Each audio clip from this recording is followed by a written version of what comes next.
إن الحمد لله نحمده ونستعينه ونستغفره ونعوذ بالله من شرور أنفسنا وسيئات أعمالنا من يهده الله فلا مضل له ومن يضلل فلا هادي له أشهد أن لا إله إلا الله وحده لا شريك له وأشهد أن محمدا عبده ورسوله وصفيه من خلقه وحبيبه أدى الأمانة وبلغ الرسالة ونصح للأمة فكشف الله به الغمة وجاهد في الله حق جهاده حتى أتاه اليقين وتركنا على محجة البيضاء ليلها كنهارها لا يزيغ عنها إلا هالك وصلى الله عليه وعلى آله وصحبه وسلم تسليما كثيرا إلى يوم الدين يا أيها الذين آمنوا اتقوا الله حق تقاته ولا تموتن إلا وأنتم مسلمون يا أيها الناس اتقوا ربكم الذي خلقكم من نفس واحدة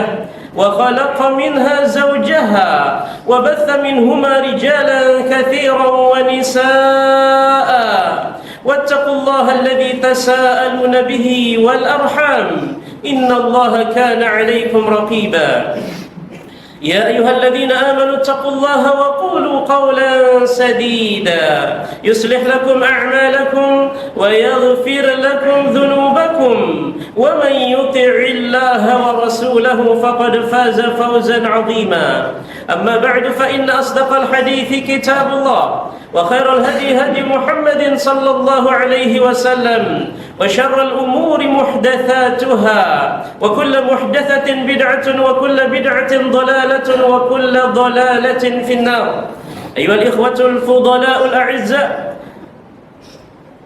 أيها الإخوة الفضلاء الأعزاء رحمني ورحمكم الله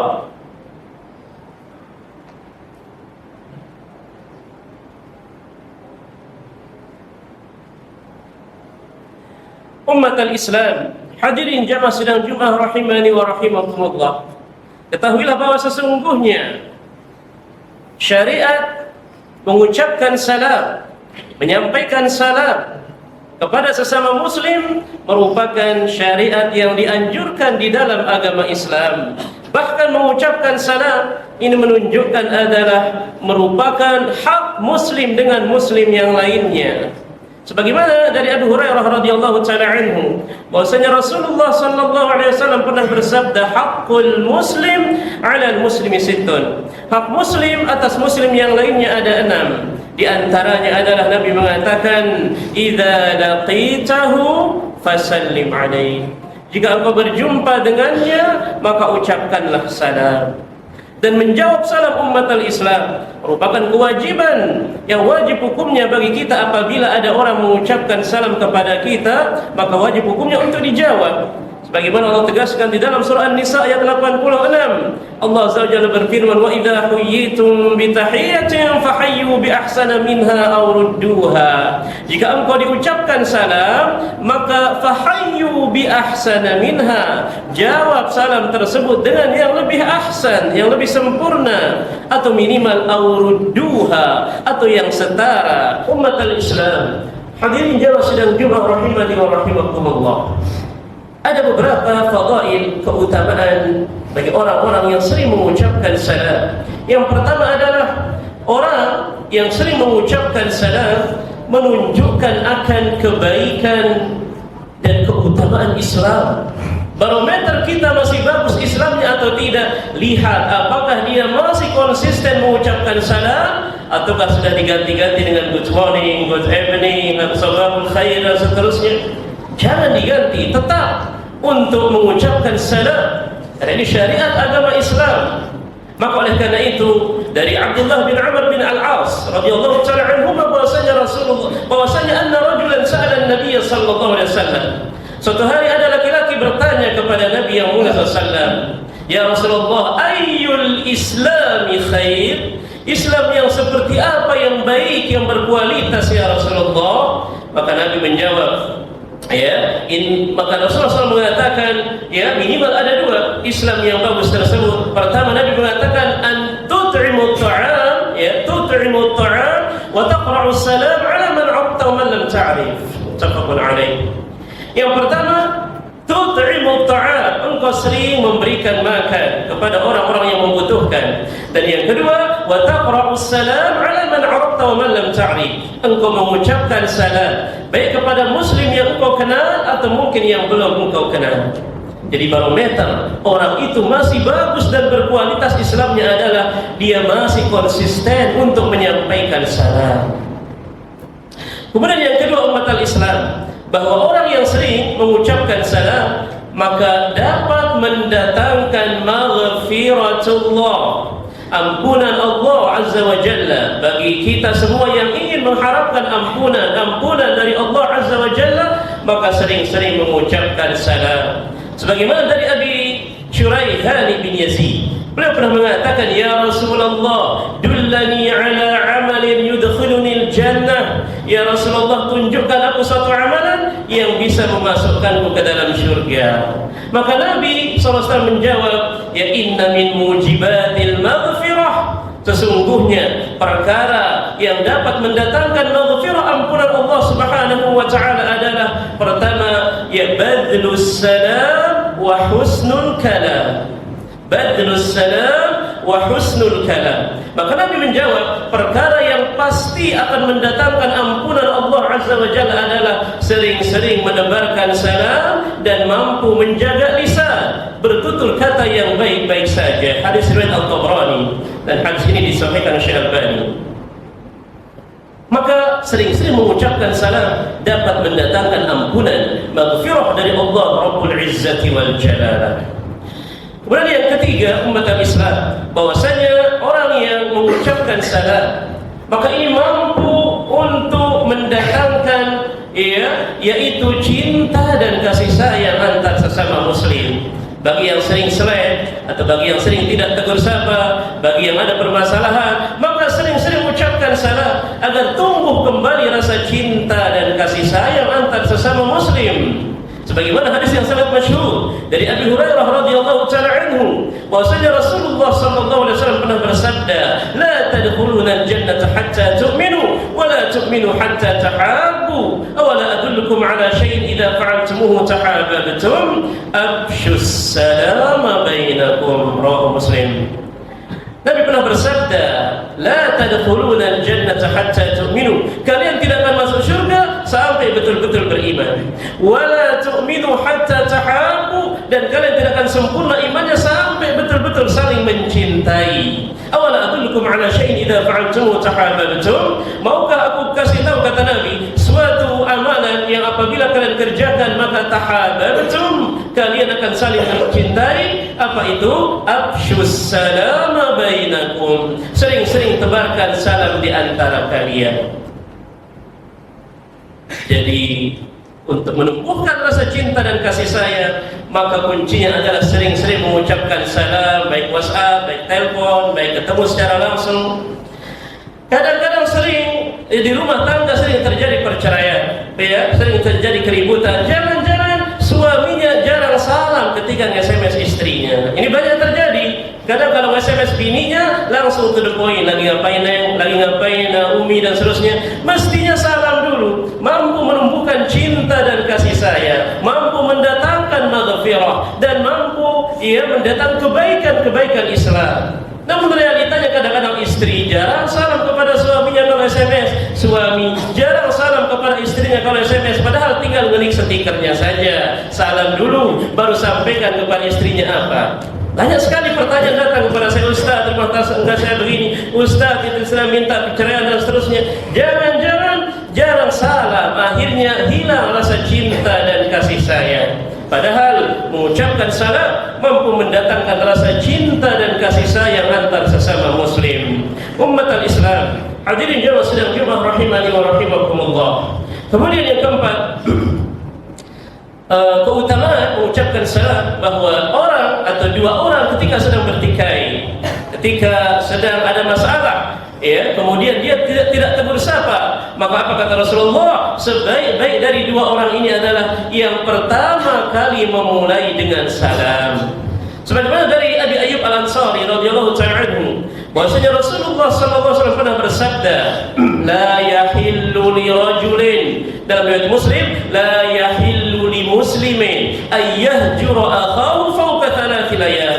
Tidak halal alias haram hukumnya bagi seseorang yang mendiamkan, tidak menegur sapa saudaranya lebih dari 3 malam. Fayaltaqiyani fayuridu hadha wa yuridu hadha. Setiap mereka berjumpa, yang ini menoleh, ini berpaling, seolah-olah enggak mau tegur sapa. Maka apa kata Rasulullah? Wa khairuhuma alladhi yabda'u bisalam. Sebaik-baik dari 2 orang ini adalah yang pertama kali memulai dengan salam. Muttafaqun alaih. Jadi bahkan ketika ada orang berselisih, sebaik-baiknya adalah yang pertama kali memulai dengan salam. Ya, maka ketika antum memulai dengan salam, maka insya Allah kembali lagi dia akan cinta, sehingga tidak ada lagi yang saling menoleh atau yang tidak tegur sapa dan seterusnya. Karena haram hukumnya kalau lebih daripada 3 hari 3 malam. Umat al-Islam, hadirin jamaah sidang Jumat rahimani wa rahimakumullah. Kemudian yang kelima, orang yang sering mengucapkan salam akan mampu mendatangkan pahala dan kebaikan.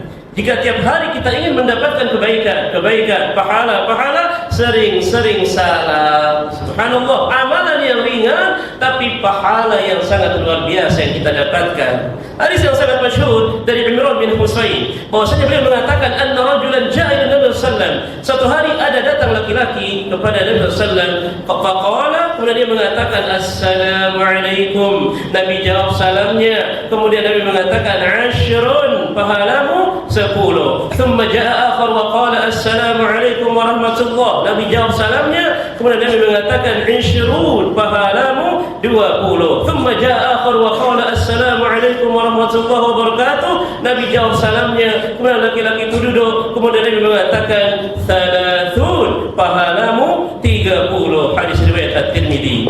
Makin sempurna salamnya, makin banyak pahalanya. Maka jangan malas untuk salam ketika SMS temannya. Ya, kadang-kadang ada yang malas ASS, WR, WB disingkat-singkat. Ya, kalau bisa sempurna agar dia mendapatkan pahala yang sempurna, yaitu 30.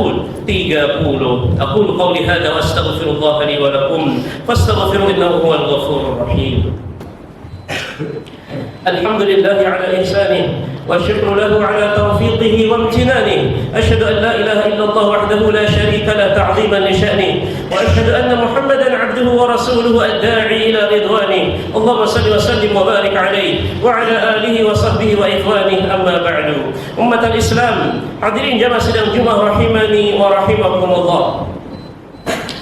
Kemudian yang keenam, bahwa orang yang berjumpa dengan saudaranya kemudian dia salam, kemudian dia bermusafahah, maka ketika dia bermusafahah Allah akan gugurkan dosa-dosanya.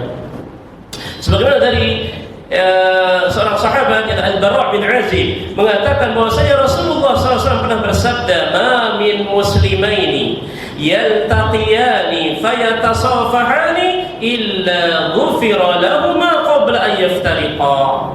Tidaklah 2 orang muslim ketika berjumpa lalu ia bermusafahah, berjabat tangan, kecuali Allah akan ampuni dosa-dosanya sebelum mereka berdua berpisah. Hadis riwayat At-Tirmidzi, dan beliau mengatakan hasan dan gharib. Mungkin para santri belajar ya mustalahul hadis di sini, ya. Karena Imam At-Tirmidzi, ya, istilah-istilah itu muncul dari kitab beliau. Sekarang At-Tirmidzi kadang-kadang beliau mengatakan hasan dan gharib, kadang-kadang beliau mengatakan hasanun sahih, kadang-kadang beliau mengatakan hasanun sahih gharib. Maka istilah ini ada di mustalahul hadis. Apa maksud dari hasan gharib? Ini menunjukkan bahwa ada 2 jalan. Ketika beliau mengatakan hasan, berarti sanadnya ruwat atau sanad turuqul ruwat la ba'sa bih. Tidak masalah meskipun kedhabitannya tidak seperti riwayat as-sahih, tetapi hafalannya dan para perawinya sanadnya la ba'sa bih, masih bisa diterima, sehingga hadis ini tidak dhaif. Kenapa beliau mengatakan gharib? Gharib ini di mana tafarrada, dia berkesendirian seorang sahabat ini di dalam meriwayatkan hadis ini, tidak banyak. Ya, maka hadis ahad ada masyhur, ada aziz, ada gharib. Beliau mengatakan hasan gharib. Hadis ini hasan, tetapi yang meriwayatkannya dari jalur 1 orang. Ya, seorang sahabat atau yang lainnya, yang penting dari 1 jalan, sehingga namanya hasan gharib. Dan bisa antum perdalam lagi di kitab Mustalahul Hadis. Umat al-Islam, maka ketika berjumpa jangan lupa untuk untuk bermusafahah ya dengan sesama mahram maksudnya ya, agar Allah gugurkan dosa-dosanya sebelum ia berpisah. Umat al-Islam. Kemudian yang ketujuh, bahwa orang yang sebelum dia masuk rumah dia mengucapkan salam, maka Allah akan berkahi ia dan berkahi penghuni rumah tersebut.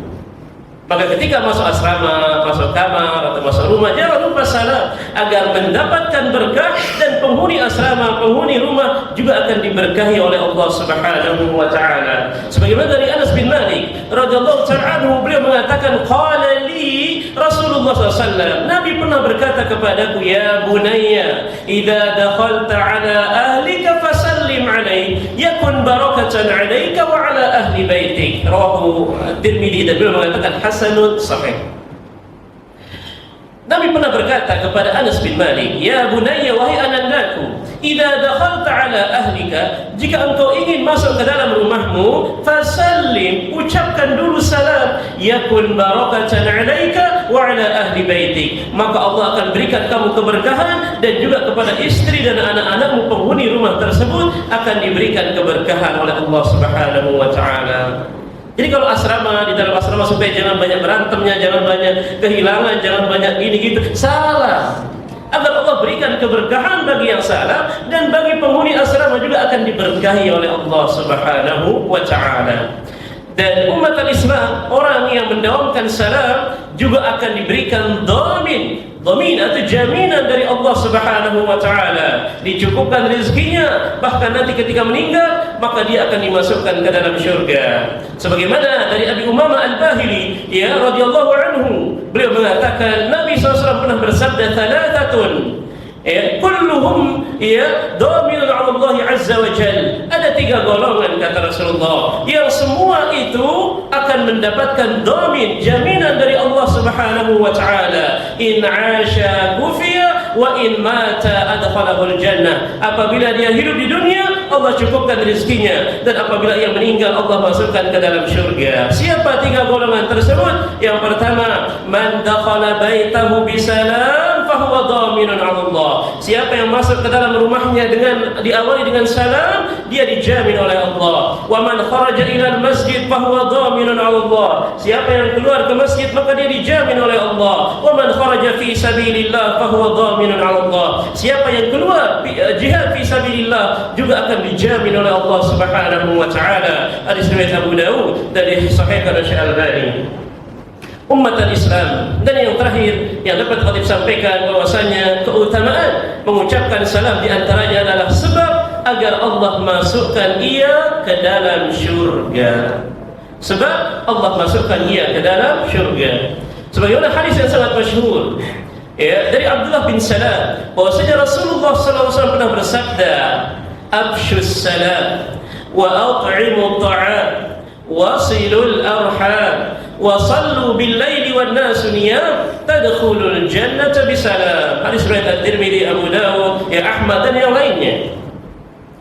Bahwa Nabi SAW pernah bersabda, afshus salam, tebarkan salam, wa at'imu ta'am, berikan makan kepada fakir miskin yang membutuhkan, wasilul arham, jangan lupa untuk terus tak sambung tali silaturahmi ya. Kemudian wasallu bil laili wan nasu niyam, salat di tengah malam dikala manusia sedang tidur. 4 hal ini apabila dilakukan, tadkhulul jannata bisalam, maka engkau akan masuk syurga dengan damai, dengan selamat insyaallah taala. Maka inilah beberapa fadilah-fadilah keutamaan di dalam mengucapkan salam, dan tentu masih banyak keutamaan yang lainnya. Yang amalan yang sangat ringan ini yang menunjukkan bahwasanya ciri khas orang muslim, maka jangan diganti-ganti, terus kita dawamkan salam, baik SMS, baik telepon, baik berjumpa secara langsung, terus kita ucapkan salam agar semua keutamaan-keutamaan yang telah kita sebutkan tadi mudah-mudahan mampu kita dapatkan, sehingga dosa-dosa kita diampuni, diberkahi oleh Allah ya. Kemudian menunjukkan kebaikan kualitas Islamnya, dan juga keberkahan dimasukkan ke dalam syurga Allah Rabbul Izzati wal Jalalah. Maka umat al-Islam, mudah-mudahan amalan yang ringan ini mampu mampu untuk terus kita dawamkan, dan mudah-mudahan Allah Subhanahu wa taala ampuni dosa-dosa kita dan masukkan kita kelak ke dalam syurganya. Amin ya rabbal alamin. Innallaha wa malaikatahu yusalluna 'alan nabi ya ayyuhalladzina amanu sallu 'alaihi wa sallimu taslima. Allahumma salli ala Muhammad wa ala ali Muhammad kama sallaita ala Ibrahim wa ala ali Ibrahim innaka Hamidum Majid. Allahumma barik ala Muhammad wa ala ali Muhammad kama barakta ala Ibrahim wa ala ali Ibrahim innaka Hamidum Majid. Allahumma ighfir lil muslimina wal muslimat wal mu'minina wal mu'minat al ahya minhum wal amwat innaka sami'un qaribun mujibud da'wat. Allahumma ati nufusana taqwaha wa zakkiha anta khairu man zakkaha anta waliyuha wa mawlaha. Allahumma inna na'udzu bika min 'ilmin la yanfa' wa min qalbin la yakhsha' wa min nafsin la tashba' wa min du'a'in la yusma'. Allahumma taqabbal minna innaka antas samiul 'alim wa tub 'alaina innaka antat tawwabur rahim. Allahumma sallimna ila Ramadan wa sallim lana Ramadan wa tasallamhu minna mutaqabbala. Rabbana atina fid dunya hasanah wa fil akhirati hasanatan wa qina 'adzaban nar. Ibadallah, innallaha ya'muru bil 'adli wal ihsan wa ita'i dzil qurba wa yanha 'anil fahsya'i wal munkari wal baghi ya'idzukum la'allakum tadhakkarun. Fadhkurullaha al-'azima al-jalila yadhkurkum washkuruhu 'ala ni'amihi yazidkum wa ladhikrullahi akbar wallahu ya'lamu ma tasna'un. ولقد يسرنا القرآن للذكر فهل من مدكر